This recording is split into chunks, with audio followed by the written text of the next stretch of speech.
Want to see and learn how to make this very delicious chicken korma step by step? Watch this video. All the ingredients you'll need are on the screen. At this point, I've washed my chicken and added a 1/4 teaspoon of turmeric, and I lightly rinsed it out, making sure I left some residue behind. Then I added the ginger paste, and then I also went ahead and added my garlic paste. After that, I added the half of the yogurt and 1 teaspoon of that garam masala.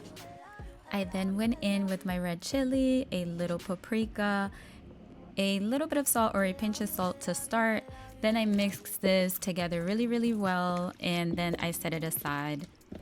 I added some turmeric ghee to my Dutch oven, then a little bit of the cardamom pods, and then my 2 sliced onions.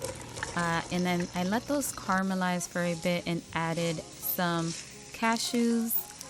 After that, I cooked for a little bit and then I removed from the pan and I set that aside. I added more oil to my Dutch oven and added the bay leaf, cinnamon, cloves, and cardamom pods. Then added the minced jalapenos and the chicken, and I let that brown evenly.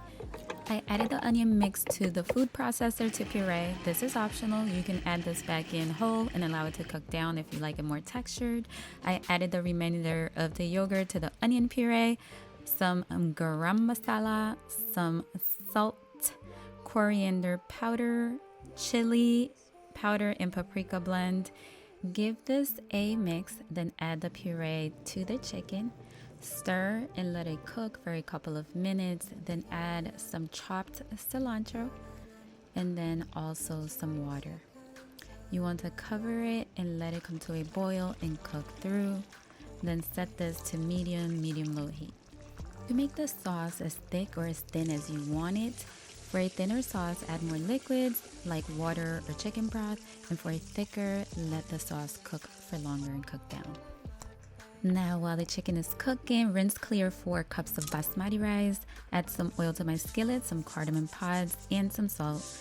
Add in the rice to the hot oil and a sliver of butter, and then you want to stir that in.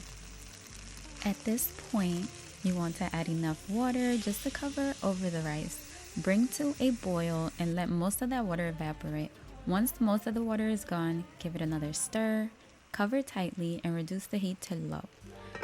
The chicken korma is now done, so now we add more chopped cilantro. And well, if you don't like cilantro, you can skip this step or add parsley. In the previous cilantro step, you can't taste it because it's all cooked down and married into all the other flavors.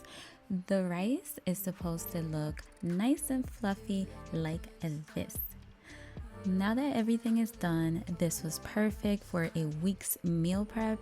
I added the chicken korma to a bigger compartment and the rice and a piece of naan to the other 2 smaller compartments.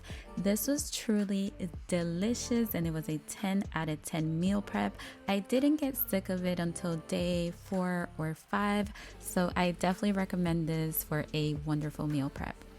I hope you enjoy. Bye.